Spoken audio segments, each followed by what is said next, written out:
بسم اللہ الرحمن الرحیم۔ عصر حاضر کے پرفریب نعرے، باب 7، چیپٹر 7، کثرتیت اور اقامت دین۔ کثرتیت یعنی پلورلزم آج کا ایک مقبول نعرہ ہے، چنانچہ اکثر کہا جاتا ہے کہ حکومتوں کا رویہ کثرتیت سے ہم آہنگ ہونا چاہیے۔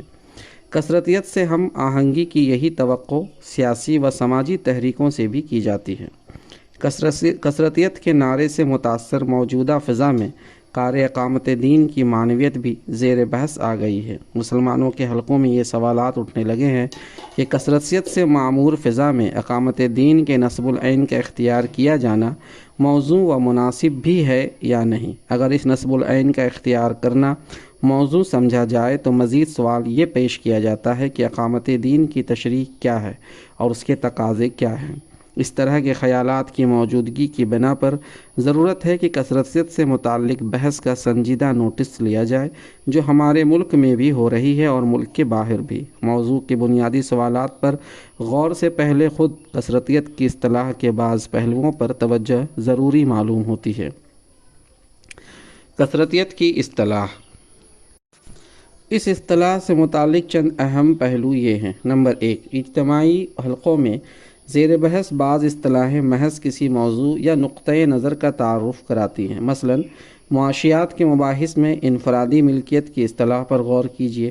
اس اصطلاح کا مفہوم محض اتنا ہے کہ اشیاء پر افراد کے حق کی ملکیت کو تسلیم کیا جائے۔ الفاظ کی اس ترکیب میں بطور خود توصیف یا ذم کا کوئی پہلو شامل نہیں ہے۔ انفرادی ملکیت کے قائلین اور ناقدین دونوں اپنے اپنے نقطۂ نظر کے اظہار کے لیے اس اصطلاح کا استعمال کر سکتے ہیں۔ اس کے برعکس بعض اصطلاحیں محض کسی نقطۂ نظر کا تعارف نہیں کراتی بلکہ اپنے اندر توصیف یا ذم کا مفہوم بھی رکھتی ہیں۔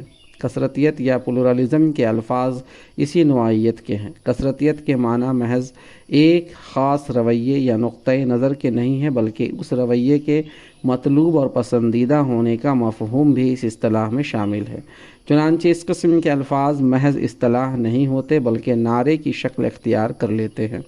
مجرد اصطلاحیں تو محض علمی تجزیے کا موضوع ہوتی ہیں، مگر نعرے جذبات کی دنیا سے تعلق رکھتے ہیں، اس لیے ان کی اثر انگیزی زیادہ ہوتی ہے۔ اسی اعتبار سے ان کی درست تفہیم کے لیے نسبتاً زیادہ ہوش مندی اور باریک بینی درکار ہوتی ہے۔ نمبر 2، جب کوئی اصطلاح قبولیت عام حاصل کر کے نعرہ بن چکی ہو تو یہ سوال کم ہی لوگ کرتے ہیں کہ یہ نعرہ معقول بھی ہے یا نہیں۔ غیر شعوری طور پر مقبولیت کو معقولیت کے ہم معنی سمجھا جاتا ہے۔ جب دنیا میں کوئی طرز فکر چل پڑے تو عموماً اس پر تنقیدی نظر ڈالنے کی ضرورت محسوس نہیں کی جاتی۔ کثرتیت کے نعرے کے سلسلے میں کیفیت یہی ہے۔ یہ اصطلاح مغرب کی سیاسی و فکری فضا کی دین ہے اور مغربی میڈیا نے اس کو دنیا میں رائج کیا ہے۔ مغرب کے سیاسی غلبے کی بنا پر اور مغربی میڈیا کے پروپیگنڈے کی زیر اثر دنیا کے مروب دماغوں نے تحقیق و تجزیے کی زحمت گوارا کیے بغیر اس نعرے کو قبول کر لیا ہے۔ البتہ یہ ظاہر ہے کہ کسی طرز فکر یا نعرے کے سلسلے میں یہ رویہ معقول نہیں ہے۔ ضرورت اس امر کی ہے کہ نعرے کا مفہوم متعین کیا جائے، اس کے مضمرات پر غور کیے جائے اور اس کے حق میں پیش کیے جانے والے استدلال کا علمی جائزہ لیا جائے۔ علمی معیارات پر پورا اترنے والا طرز فکر ہی سنجیدہ توجہ کا مستحق ہو سکتا ہے۔ کسی نقطۂ نظر کی صداقت جانچنے کے لیے یہ ضروری ہے کہ ذہن کو مرعوبیت سے آزاد رکھا جائے۔ یہ سمجھنا صحیح نہیں ہے کہ جس نعرے کو میڈیا کی تائید حاصل ہو وہ لازماً درست ہوتا ہے۔ نمبر 3، کثرتیت کی اصطلاح عرصے سے موجود ہے لیکن پچھلی چند دہائیوں سے اس کا چرچا زیادہ ہونے لگا ہے۔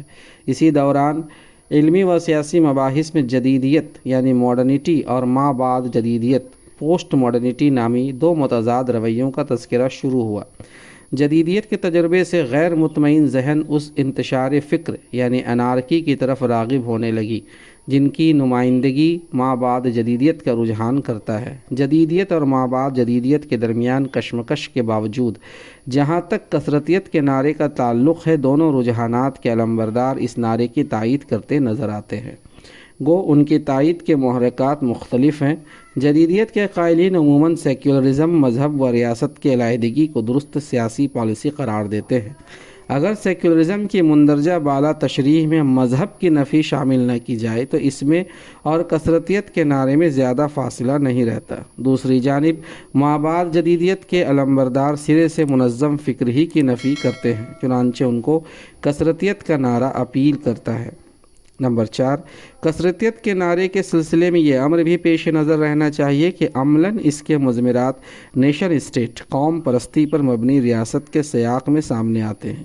یوں تو ہر حکمت ایک متعین خطے پر قائم ہوتی ہے اور اس کی جغرافیائی حدود اس کے حدود اقتدار کی نشاندہی کرتی ہیں، لیکن نیشن اسٹیٹ عموماً محض سیاسی وحدت پر قناعت نہیں کرتی بلکہ اس مخصوص خطۂ ارضی کی ثقافتی شناخت یعنی کلچرل آئیڈینٹی کی بھی قائل ہوتی ہے۔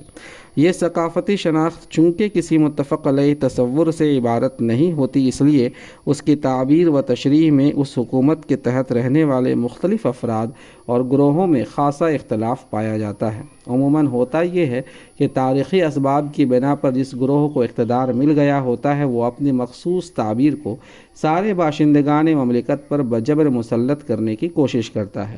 فطری طور پر اقتدار سے محروم گروہ یا کم طاقت رکھنے والے عناصر اس جبر کی مزاحمت کرتے ہیں۔ اس کشمکش سے بچنے یا اس کی شدت کم کرنے کے لیے کثرتیت کے نعرے کا سہارا لیا جاتا ہے۔ گویا یہ نعرہ اصلاً عملی مسائل کے حل کے لیے وضع کیا گیا ہے، نہ کہ سماجی حقائق کے تجزیے و تفہیم کے لیے۔ کثرتیت کا مفہوم یہ ایک حقیقت ہے کہ انسانوں اور انسانی گروہوں کے درمیان گوناگوں نوعیتوں کے اختلافات پائے جاتے ہیں۔ یہ تنوع یعنی ڈائیورسٹی ایک حقیقت ہے جس کا انکار کرنا کسی کے بس کی بات نہیں ہے۔ کثرتیت کی اصطلاح کبھی کبھی اس واقعے کے بیان کے لیے استعمال کی جاتی ہے۔ مثلاً جب کوئی شخص یہ کہتا ہے کہ ہندوستان کا سماج پلورل یعنی کثرتیت کا حامل ہے تو وہ اس واقعے کا ذکر کرتا ہے کہ ہندوستان کے رہنے والے رنگ و نسل، علاقہ و زبان اور عقیدہ و مذہب وغیرہ کے اعتبار سے یکساں نہیں ہیں، بلکہ ان سب پہلوؤں سے ان کے درمیان نمایاں فرق پایا جاتا ہے۔ اس تنوع کو بطور واقعہ ہر شخص تسلیم کرے گا جو حقائق کا انکار نہیں کرنا چاہتا۔ اگر کثرتیت کی اصطلاح محض ایک حقیقی صورتحال کی عکاسی کے لیے استعمال کی جائے جو فی الواقع موجود ہے تو اس اصطلاح پر کوئی اعتراض نہیں کیا جا سکتا۔ اگر کوئی شخص یہ کہہ سکتا ہے کہ عرب کا بیشتر حصہ ریگستان ہے اور اس کا یہ قول محض ایک حقیقت کا اظہار ہے، تو وہ اسی طرح یہ بھی کہہ سکتا ہے کہ فلاں ملک کا سماج پلورل ہے اور یہ بھی محض ایک حقیقت کا اظہار ہوگا۔ لیکن پلورلزم کی اصطلاح عموماً محض ایک واقعے کے بیان کے لیے استعمال نہیں ہوتی بلکہ اس رویے کے لیے استعمال ہوتی ہے جو انسانی سماج میں موجود ڈائیورسٹی کے سلسلے میں اختیار کیا جانا چاہیے۔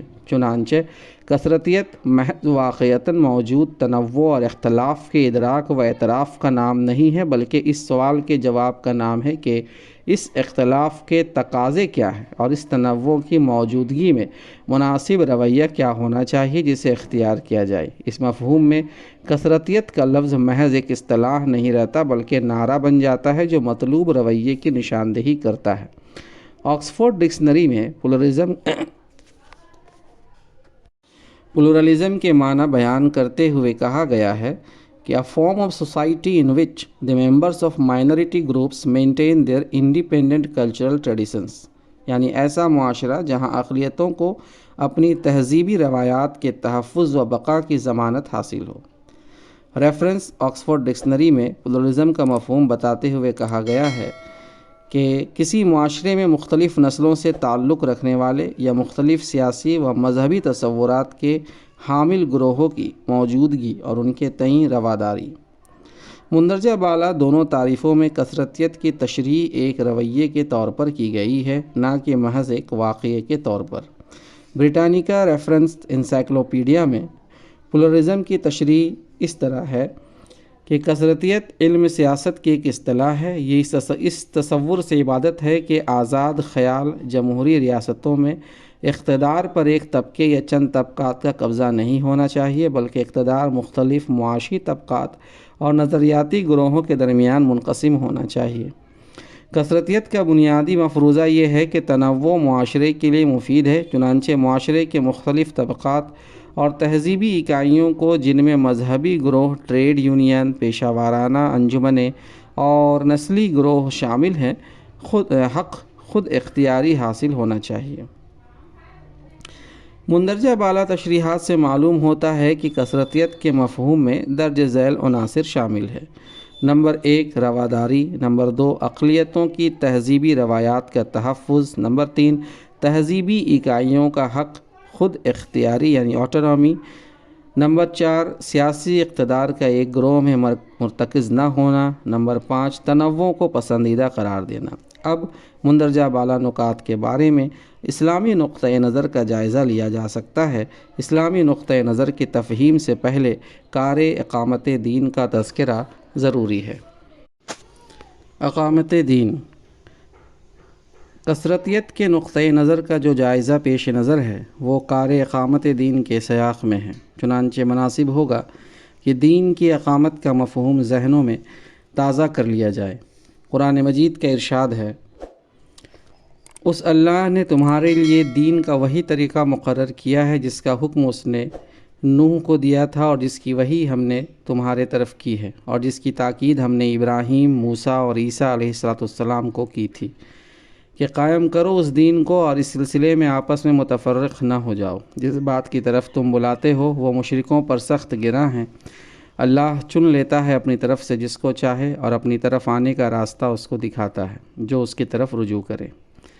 مولانا شبیر احمد عثمانی رحمۃ اللہ علیہ اس آیت کی تشریح کرتے ہوئے لکھتے ہیں، آدم علیہ السلام کے بعد سب سے پہلے رسول حضرت نوح علیہ السلام ہیں، بلکہ کہنا چاہیے کہ فی الحقیقت تشریع احکام کا سلسلہ انہی سے شروع ہوا اور آخری نبی حضور صلی اللہ علیہ وسلم ہیں جن پر سلسلہ رسالت و نبوت منتہا ہوا۔ درمیان میں جو انبیاء و رسل آئے ان میں حضرت ابراہیم، حضرت موسیٰ اور حضرت عیسیٰ علیہ السلام، یہ تین زیادہ مشہور ہوئے جن کے نام لیوا ہر زمانے میں بکثرت موجود رہا کیے۔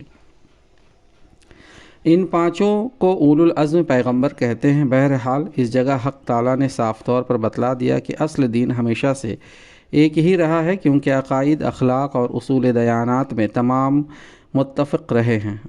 البتہ بعض فروع میں حسب مصلحت زمانہ کچھ تفاوت ہوا، چنانچہ سب انبیاء اور ان کی امتوں کو حکم ہوا کہ دین الہی کو اپنے قول و عمل سے قائم رکھے۔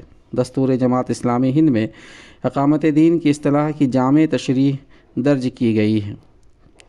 اقامت دین میں لفظ دین سے مراد وہ دین حق ہے جسے اللہ رب العالمین اپنے تمام انبیاء کے ذریعے مختلف زمانوں اور ملکوں میں بھیجتا رہا ہے اور جسے آخری اور مکمل صورت میں تمام انسانوں کی ہدایت کے لیے اپنے آخری نبی حضرت محمد صلی اللہ علیہ وسلم کے ذریعے نازل فرمایا، اور جو اب دنیا میں ایک ہی مستند، محفوظ اور عند اللہ مقبول دین ہے اور جس کا نام اسلام ہے۔ یہ دین انسان کے ظاہر و باطن اور اس کی زندگی کے تمام انفرادی اور اجتماعی گوشوں کو محیط ہے۔ عقائد، عبادات اور اخلاق سے لے کر معیشت، معاشرت اور سیاست تک انسانی زندگی کا کوئی ایک شعبہ بھی ایسا نہیں ہے جو اس کے دائرے سے خارج ہو۔ یہ دین جس طرح رضائے الہی اور فلاح آخرت کا ضامن ہے، اسی طرح دنیاوی مسائل کے حل کے لیے بہترین نظام زندگی بھی ہے، اور انفرادی و اجتماعی زندگی کی صالح و ترقی پذیر تعمیر صرف اسی کے قیام سے ممکن ہے۔ اس دین کی اقامت کا مطلب یہ ہے کہ کسی تفریق و تقسیم کے بغیر اس پورے دین کی مخلصانہ پیروی کی جائے اور انسانی زندگی کے انفرادی و اجتماعی تمام گوشوں میں اسے اس طرح جاری و نافذ کیا جائے کہ فرد کا ارتقاء، معاشرے کی تعمیر اور ریاست کی تشکیل سب کچھ اسی دین کے مطابق ہو۔ دستور جماعت اسلامی ہند دفعہ 4۔ رواداری ان عناصر ترکیبی میں سے ایک ہے جو کثرتیت کے تصور کی تشکیل کرتے ہیں۔ رواداری کے معنی یہ ہیں اپنے نظریے و مسلک کو حق سمجھتے ہوئے اس سے اختلاف رکھنے والوں کی یہ آزادی تسلیم کرنا وہ جس نظریے و مسلک کو چاہیں اختیار کر سکیں۔ یہ رواداری کے تصور کی مثبت تشریح ہے۔ منفی پہلو سے رواداری کا مفہوم یوں بیان کیا جا سکتا ہے کہ اپنے نظریے و مسلک کے حق ہونے پر پختہ یقین کے باوجود کسی سے اس کو بالجبر منوانے کی کوشش نہ کرنا۔ رواداری کے اس مثبت و منفی مفہوم کی اسلام تائید کرتا ہے۔ قرآن مجید میں ہے، البقرہ آیت نمبر 256 میں، کہ کوئی زبردستی نہیں دین کے معاملے میں، بے شک ہدایت گمراہی سے ممتاز ہو چکی ہے۔ جو کوئی طاغوت کا انکار کرے اور اللہ پر ایمان لائے تو اس نے ایک مضبوط سہارا تھام لیا جو ٹوٹنے والا نہیں، اور اللہ سب کچھ سننے اور جاننے والا ہے۔ اس آیت کی تشریح کرتے ہوئے مولانا شبیر احمد عثمانی رحمۃ اللہ علیہ لکھتے ہیں، جب دلائل توحید بخوبی بیان فرما دیے گئے، جس سے کافر کو کوئی عذر باقی نہ رہا۔ تو اب زور زبردستی سے کسی کو مسلمان کرنے کی کیا حاجت ہو سکتی ہے؟ عقل والوں کو خود سمجھ لینا چاہیے، ورنہ اور نہ شریعت کا یہ حکم ہے کہ زبردستی کسی کو مسلمان بناؤ۔ دوسری جگہ قرآن مجید میں ارشاد ہے، سورہ یونس آیت نمبر 99 میں، کہ اور اگر تیرا رب چاہتا تو بے شک ایمان لے آتے وہ تمام لوگ جو زمین میں ہیں، پھر کیا تم زبردستی کرو گے لوگوں پر حتیٰ کہ وہ مومن ہو جائیں۔ اس آیت کے ذیل میں مولانا شبیر احمد عثمانی رحمۃ اللہ علیہ لکھتے ہیں کہ آپ صلی اللہ علیہ وسلم کو یہ قدرت نہیں کہ زبردستی کسی کے دل میں ایمان اتار دے۔ خدا چاہتا تو بے شک سب آدمیوں کے دل میں ایمان ڈال سکتا تھا، مگر ایسا کرنا اس کی تکوینی حکمت و مصلحت کے خلاف تھا، اس لیے نہیں کیا۔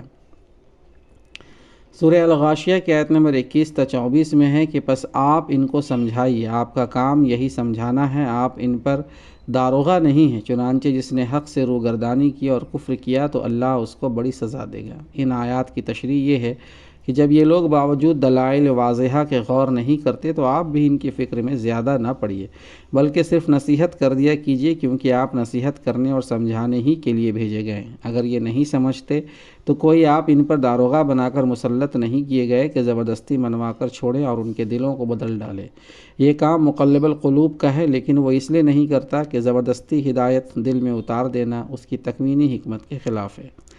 آیات بالا سے یہ بات واضح ہے کہ رواداری کے معنی حق کی تبلیغ سے باز آ جانے کے نہیں ہیں، بلکہ صرف یہ ہیں کہ حق کے تبلیغ ادا کرنے کے بعد داعی حق کو اس امر کی کوشش نہ کرنی چاہیے کہ منکرین کو زبردستی دائرہ اسلام میں لے آیا جائے۔ تہذیبی آزادی۔ رواداری کا لفظ عموماً افراد پر جبر نہ کرنے کے مفہوم میں استعمال ہوتا ہے۔ عقل کا تقاضا ہے کہ نظریہ و مسلک کی جو آزادی فرد کے لیے تسلیم کی جاتی ہے وہ گروہوں کے لیے بھی تسلیم کی جائے۔ ہر اس گروہ کے سلسلے میں جو اپنا کوئی دین رکھتا ہے اور کسی تہذیبی روایت یعنی کلچرل ٹریڈیشن سے وابستہ ہے، اسلام اس اصول کا قائل ہے کہ اسے اپنے مذہب پر عمل کرنے کی اور اپنے تہذیبی تصورات کے مطابق زندگی گزارنے کی آزادی حاصل ہونی چاہیے۔ کثرتیت کا موجودہ نعرہ اسلام کے اس اصول کے قریب پہنچ گیا ہے، تاہم کثرتیت کے موجودہ تصور میں 3 نمایاں خامیاں موجود ہیں۔ نمبر 1، تہذیبی اکائیوں کے اپنے تصورات کے مطابق اجتماعی زندگی گزارنے کے حق کو دنیا کے اکثر ممالک کے دستوروں میں صاف و صریح الفاظ میں تسلیم نہیں کیا گیا ہے۔ اس کی وجہ یہ ہے کہ عموماً افراد کے حقوق پر توجہ کی گئی ہے، لیکن گروہوں کے حقوق کو نظر انداز کیا گیا ہے۔ مثال کے طور پر دستور ہند کا جائزہ لیا جا سکتا ہے۔ ہندوستان کا دستور اقلیتوں کے لیے تعلیمی ادارے قائم کرنے کے حق کو اور پرسنل لا کی حد تک مذہبی تعلیمات پر عمل کرنے کے حق کو تسلیم کرتا ہے، لیکن دیگر اجتماعی معاملات کا کوئی تذکرہ نہیں کرتا۔ پھر پرسنل لا پر عمل کا حق بھی مستقلاً دستور ہند کے رہنما اصولوں کی زد میں ہے، جو یکساں سول کوڈ کے نفاذ کی تلقین کرتا ہے۔ نمبر 2، دوسری بڑی خامی یہ ہے کہ اکثر دساتیر مملکت میں تہذیبی حقوق کا تذکرہ اقلیتوں کے سیاق میں ہے، جبکہ کسی گروہ کی آبادی کے کم یا زیادہ ہونے کا ان حقوق سے کوئی تعلق نہیں۔ معقولیت کا تقاضا یہ تھا کہ تہذیبی روایات کے مطابق زندگی گزارنے کا حق تمام تہذیبی اکائیوں کے لیے تسلیم کیا جائے، بلا لحاظ اس کے کہ ان کی تعداد زیادہ ہے یا کم۔ نمبر 3، تیسری خامی یہ ہے کہ تہذیبی اکائیوں کے بعض حقوق یقیناً کچھ جمہوری ریاستوں میں تسلیم کر لیے گئے ہیں، لیکن تہذیبی اکائیوں کو خود اختیاری یعنی آٹونومی دینے کے لیے جمہوری ریاستیں تیار نہیں ہیں۔ اس کی وجہ یہ ہے کہ شعوری یا غیر شعوری طور پر ان ریاستوں کے کارفرما عناصر جارحانہ قوم پرستی سے متاثر ہیں، چنانچہ جس کلچر کو وہ قومی کلچر سمجھتے ہیں اس کو تمام باشندگان مملکت پر بجبر مسلط کرنا چاہتے ہیں۔ اس رجحان کی موجودگی میں یہ تجویز ان کے لیے ناقابل تصور ہے کہ تہذیبی اکائیوں کو تہذیبی خود اختیاری حاصل ہو۔ اس گفتگو کا خلاصہ یہ ہے کہ اسلام نے تہذیبی اکائیوں کے سلسلے میں جس وسیع نظری کا ثبوت دیا ہے، کثرتیت کے موجود قائلین ابھی فکر و نظر کی اس بلندی تک نہیں پہنچ سکے ہیں۔ اس سلسلے میں ضروری ہے کہ وہ اسلامی نظام سے استفادہ کرے۔ تنوع کی حیثیت۔ انسانی معاشرے میں جو تنوع پایا جاتا ہے اس کو کثرتیت کے تصور کے مطابق پسندیدہ اور مطلوب سمجھا گیا ہے۔ اس سلسلے میں اسلامی نقطۂ نظر کی تفہیم کے لیے تنوع کی دو قسموں میں فرق ضروری ہے۔ افراد کے مابین ایک فرق وہ ہوتا ہے جو رنگ و نسل یا زبان کے اختلاف کی وجہ سے ہوتا ہے۔ اسلام اس فرق کو اللہ کی نشانی قرار دیتا ہے۔ اللہ تعالیٰ فرماتے ہیں سورہ الروم آیت نمبر 22، اور اس کی نشانیوں میں سے آسمانوں اور زمین کی پیدائش اور تمہاری زبانوں اور تمہارے رنگوں کا اختلاف ہے، یقیناً اس میں بہت سی نشانیاں ہیں دانشمند لوگوں کے لیے۔ مولانا سید ابو الاعلیٰ مودودی رحمۃ اللہ علیہ اس آیت کی تشریح کرتے ہوئے لکھتے ہیں، دنیا میں آپ ہر طرف اتنا تنوع ویرائٹی پائیں گے کہ اس کا احاطہ مشکل ہو جائے گا۔ انسان، حیوان، نباتات اور دوسری تمام اشیاء کی جس نوع کی بھی آپ لے لیں، اس کے افراد میں بنیادی یکسانی کے باوجود بے شمار اختلافات موجود ہیں، حتیٰ کہ کسی نوع کا بھی کوئی ایک فرد دوسرے سے بالکل مشابہ نہیں ہے۔ تفہیم القرآن سورہ روم حاشیہ نمبر 32۔ رنگ، نسل، علاقہ اور زبان کے اشتراک کی بنیاد پر قبیلے اور شعوب وجود میں آتے ہیں۔ قرآن کے مطابق قبائل اور شعوب کا وجود اللہ تعالیٰ کے منصوبہ کے تحت ہوا ہے۔ اے انسانوں، ہم نے تمہیں ایک مرد اور ایک عورت سے پیدا کیا اور پھر تمہاری قومیں اور برادریاں بنا دی تاکہ تم ایک دوسرے کو پہچانو۔ در حقیقت اللہ تعالیٰ کے نزدیک تم میں سب سے زیادہ عزت والا وہ ہے جو تمہارے اندر سب سے زیادہ پرہیزگار ہے۔ یقیناً اللہ سب کچھ جاننے والا اور باخبر ہے۔ مولانا مودودی رحمۃ اللہ علیہ اس آیت کے ذیل میں لکھتے ہیں، اس آیت میں پوری نوع انسانی کو خطاب کر کے اس عظیم گمراہی کی اصلاح کی گئی ہے جو دنیا میں ہمیشہ عالمگیر فساد کی موجب بنی رہی ہے۔ مختصر سی آیت میں اللہ تعالیٰ نے تمام انسانوں کو مخاطب کر کے تین نہایت اہم اصولی حقیقتیں بیان فرمائی۔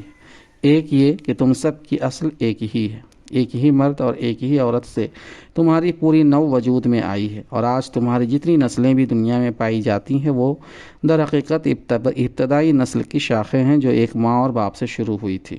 دوسرے یہ کہ اپنی اصل کے اعتبار سے ایک ہونے کے باوجود تمہارا قوموں اور قبیلوں میں تقسیم ہو جانا ایک فطری امر تھا، مگر اس فطری فرق و اختلاف کا تقاضا یہ ہرگز نہ تھا کہ اس کے بنا پر اونچ نیچ، شریف اور کمین، برتر اور کمتر کے امتیازات قائم کیے جائیں۔ ایک نسل دوسری نسل پر اپنی فضیلت جتائے، ایک رنگ کے لوگ دوسرے رنگ کے لوگوں کو ذلیل و حقیر جانے، اور ایک قوم دوسرے قوم پر اپنا تفوق جمائے۔ خالق نے جس وجہ سے انسانی گروہوں کو اقوام اور قبائل کی شکل میں مرتب کیا تھا وہ صرف یہ تھی کہ ان کے درمیان باہمی تعاون اور تعارف کی فطری صورت یہی تھی۔ تیسرے یہ کہ انسان اور انسان کے درمیان فضیلت اور برتری کی بنیاد اگر کوئی ہے اور ہو سکتی ہے تو وہ صرف اخلاقی فضیلت ہے۔ ترجمہ قرآن مجید مع مختصر حواشی۔ رنگ، نسل، علاقہ و زبان کے فرق کے علاوہ انسانوں میں ایک دوسرا فرق بھی پایا جاتا ہے اور وہ دین کا فرق ہے۔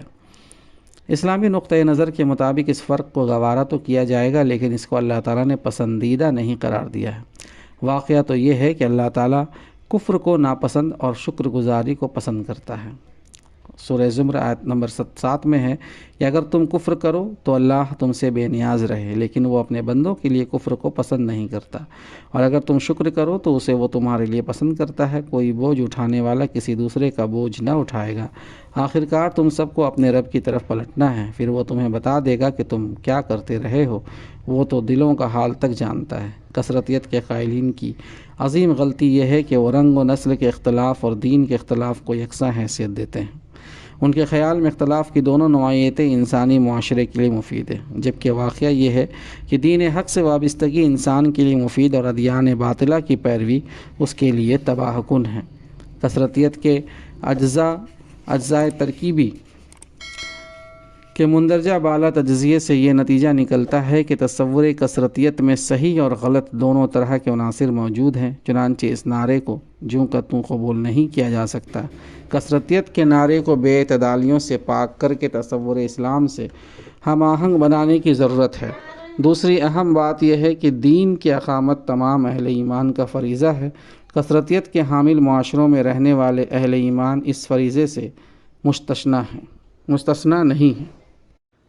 یہاں اگر یہ باب 7 ختم ہوتا ہے۔ آپ ہمیں اپنی دعاؤں میں یاد رکھیں۔ جزاک اللہ خیر۔